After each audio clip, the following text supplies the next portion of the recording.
ஒரு நண்பர்கிட்ட பேசிக்கிட்டு இருந்தேன். அவருடைய உறவினர் ஒருத்தர் ஒரு நேர்முக தேர்வுக்கு போயிருந்தாராம், இன்டர்வியூக்கு. ரொம்பவும் பொறுப்பாகவும் கவனமாகவும் செயல்பட வேண்டிய பதவிக்கான நேர்காணல் அது. இவர் எழுத்து தேர்வில் ஏராளமான மதிப்பெண்கள் வாங்கிவிட்டார். அதனால் அதை பற்றி கவலை இல்லை. இப்போ நேர்முக தேர்வில் தேர்வு பெறணும். ஏராளமான சான்றிதழ்கள் வச்சிருந்தார்.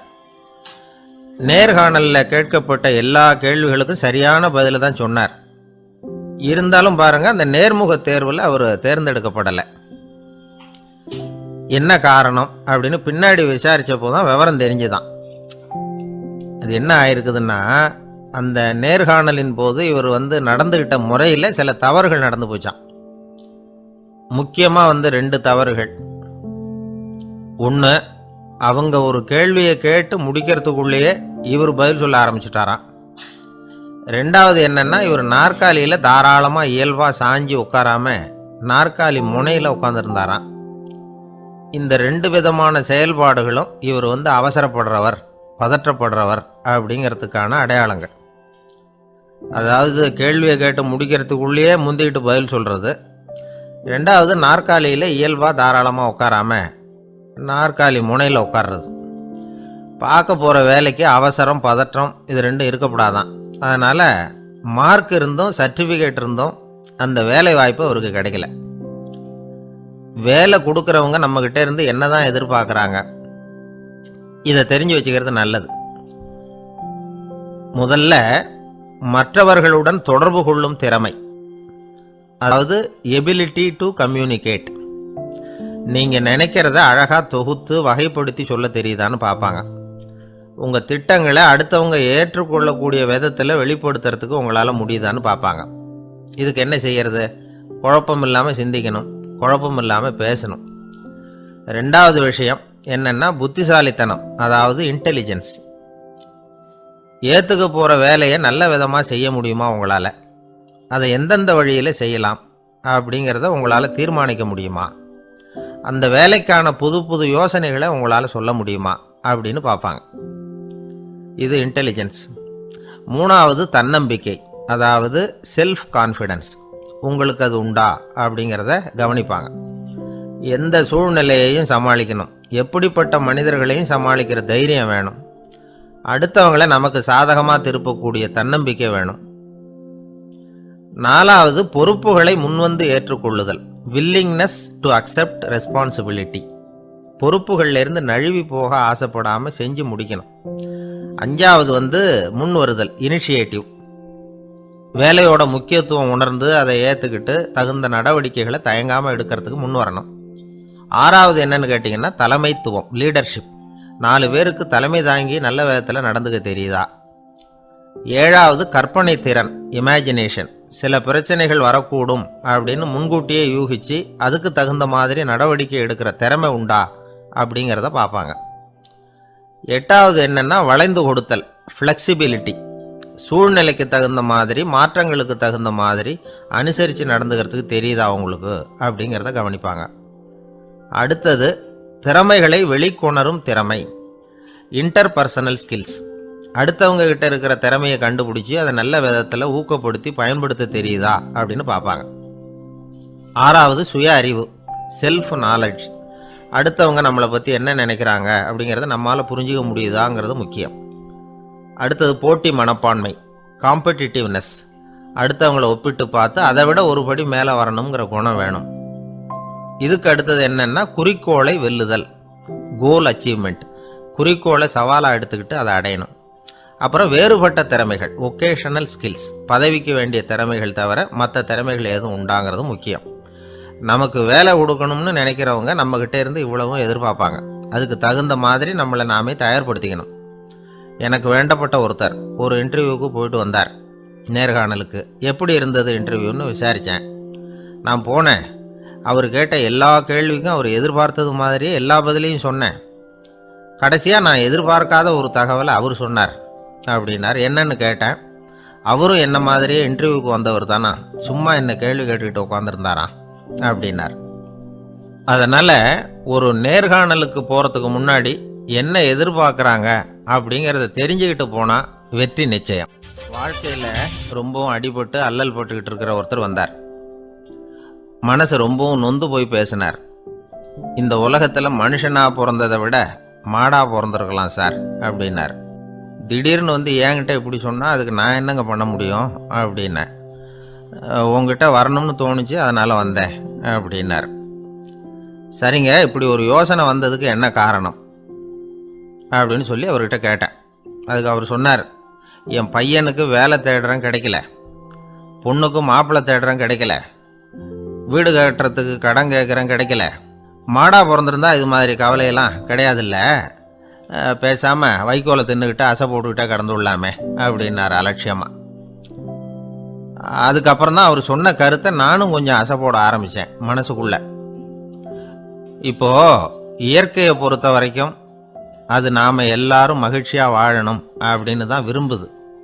விலங்குகள், பறவைகள், தாவரங்கள், அப்புறம் மற்ற உயிரினங்கள் எல்லாமும் நல்லபடியாக இருக்கணும் அப்படிங்கிறது தான் இயற்கையோட விருப்பம். அதில் ஒன்றும் சந்தேகம் இல்லை. இயற்கையோட அமைப்பை கொஞ்சம் கவனித்து பார்த்தா அதை நாம் நல்லா புரிஞ்சுக்கலாம். இருந்தாலும் இந்த ஆள் சொன்னதை கேட்ட பிறகு தான் ஒரு முக்கியமான வேறுபாடு புரிஞ்சுது. அதாவது இந்த உலகத்தில் உள்ள முக்கியமான பிரச்சனைகள் 6. அந்த 6 பிரச்சனைகளும் ஆடு மாடுகளுக்கு கிடையாது, மரம் செடி கொடிகளுக்கு கிடையாது. ஆனால் மனுஷன் அந்த 6 பிரச்சனைகளையும் சந்திக்க வேண்டியிருக்கு. சரி, அந்த 6 பிரச்சனைகள் என்னென்ன தெரியுமா? முதல்ல இந்த ஆடு மாடுலாம் நமக்குன்னு சொந்தமாக ஒரு வீடு இல்லையே அப்படின்னு கவலைப்பட்டுக்கிட்டு இருக்கிறதில்ல. ஆனால் மனிதனுக்கு வீடு தேவைப்படுது. இது ஒரு வித்தியாசம். இப்போ 2வது பிரச்சனை என்னென்னா ஆடை பிரச்சனை. ஒரு கோழியோ சேவலோ நாம் போட்டுக்கிறதுக்கு ஒரு சட்டை இல்லையே அப்படின்னு கவலைப்படுறதில்ல. ஆனால் மனுஷனுக்கு அந்த கவலை உண்டு. சரி, இப்போ 3வது என்னன்னு பார்த்தா கல்வி பிரச்சனை. ஒரு பசுமாடு கவலையோடு நின்றுக்கிட்டு இருக்கு அப்படின்னு வச்சுக்குவோம். நீங்கள் அதுக்கிட்ட போய், ஏன் பசுமாடை கவலையோடு நின்றுக்கிட்டு இருக்கிற அப்படின்னு கேட்குறீங்க. என் கண்ணுக்குட்டிக்கு எல்கேஜியில் இடம் கிடைக்கல, டொனேஷன் கொடுக்கறதுக்கு கையில் பணமும் கிடையாது, சிபாரிசுக்கு யாரை பிடிக்கிறதுன்னு தெரியல, இப்படியா சொல்லிகிட்டு இருக்கோம். அதுக்கு அந்த கவலையெல்லாம் கிடையாது. ஆனால் மனிதனுக்கு அந்த கவலை உண்டு. 4வது என்னன்னு பார்த்தீங்கன்னா வேலை வாய்ப்பு பிரச்சனை. வேலை கிடைக்கலையே அப்படின்னு வேப்ப மரம் கவலைப்படுறதில்ல, ஆனால் மனுஷன் கவலைப்படுறான். 5வது என்னன்னு பார்த்தா கல்யாண பிரச்சனை. எருமை மாடு பசுமாடு எல்லாம் பொண்ணுக்கு மாப்பிள்ளை தேடிக்கிட்டாலே இது பேப்பரில் மணமகன் தேவை அப்படின்னு விளம்பரமாக கொடுக்குது, அதெல்லாம் கிடையாது. 6வது என்னன்னு பார்த்தீங்கன்னா பணம் சம்பந்தமான பிரச்சனை. ஆடு மாடுலாம் பணத்தை சேமிக்கணும்னோ ஏதாவது நிதி நிறுவனத்தில் முதலீடு பண்ணணும்னோ நினச்சிக்கிட்டு இருக்கிறதில்ல. பணத்தை எப்படி காப்பாற்றுறது அப்படிங்கிற கவலையும் அதுகளுக்கு கிடையாது. குதிரை வந்து குளம்போடு பிறக்குது, அதனால் அது காடு மேடெல்லாம் கவலை இல்லாமல் தெரியலாம். ஆடு வந்து உடம்புல ரோமத்தோடு பிறக்குது, அதனால் அது குளிரை பற்றி கவலைப்பட வேண்டிய அவசியம் இல்லை.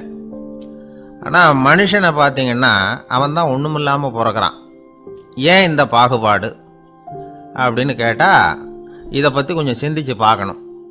அதாவது இந்த சந்தேகத்தை ஒரு பெரியவர்கிட்டையும் கேட்டேன். அவர் சொன்னார் இதுக்கு பதில். அவர் இதே கேள்வியை இயற்கை கிட்ட கேட்டாராம். இயற்கை பதில் சொல்லிச்சான். வேற யாருக்கும் கொடுக்காத ஒரு வலுவான கருவியை, ஒரு பவர்ஃபுல் வெப்பன் மனுஷனுக்கு கொடுத்துருக்கிறேன்னு, அந்த கருவியை உபயோகப்படுத்தி அந்த 6 பிரச்சனையை மட்டும் இல்லை 6 கோடி பிரச்சனைகள் இருந்தாலும் அதையெல்லாம் சமாளிக்கலாம். அது கருவி என்ன தெரியுமா? அதுதான் 6வது அறிவு. அதை உபயோகப்படுத்தினா காலுக்கு செருப்பு தயார் பண்ணிக்கலாம், குளிருக்கு போர்வை தயார் பண்ணிக்கலாம், என்ன வேணும்னாலும் செய்யலாம் அப்படின்னு இயற்கை பதில் சொல்லிச்சான். அதனால் நாம் செய்ய வேண்டியது என்னென்னா இயற்கையை முதல்ல சரியாக புரிஞ்சுக்கணும். இயற்கையின் படைப்பையே நாம் சரியாக புரிஞ்சுக்கிறது இல்லையே, அதுதான் வேதனை. இந்த கதையை கேளுங்க. இப்போ நகரத்திலேருந்து ஒரு ஆள் கிராமத்துக்கு வந்தான். அங்கே ஒரு சிறுவன் மாடு மேய்ச்சிக்கிட்டு இருந்தான். நகரத்து ஆள் சொன்னான், எவ்வளோ அழகான பசு, அது சரி இதுக்கெல்லாம் ஏன் கொம்பு இல்லைன்னா. இதுக்கு அந்த பையன் பதில் சொன்னான், பசுமாட்டுக்கு கொம்பு இல்லாததுக்கு பல காரணங்கள் உண்டு. கண்ணுக்குட்டியாக இருந்தால் கொம்பு இருக்காது, பசு வளர்ந்து பெருசானதுக்கு அப்புறம் தான் கொம்பு முளைக்கும், இது ஒரு காரணம். சில சமயம் வளர்கிற கொம்பை எடுத்து விடுறது உண்டு, அது ஒரு காரணம். ஆனால் இதுக்கு ஏன் கொம்பு இல்லைன்னு கேட்குறீங்க. அதுக்கு என்ன காரணம்னா இது பசு இல்லை குதிரை அப்படின்னானா. அங்கே ஒரு புதர் தெரியுது இல்லையா, இந்த புதருக்குள்ளே ஒரு சிங்கம் இருக்குது. அந்த பக்கமாக நான் போகிறப்போ வர்றப்போலாம் அது என்கிட்ட ஒம்பு வளர்க்குது, தகராறு செய்யுது, என் மேலே பாயுது, என்னை தாக்குது, ஏன்னு தெரியல. அப்படின்னுது. இதை கேட்டதும் அந்த குரங்கு சொல்லிச்சு, இனிமேல் கவலைப்படாத, இந்த தடவை நான் உன்னை காப்பாற்றுறேன்னுது.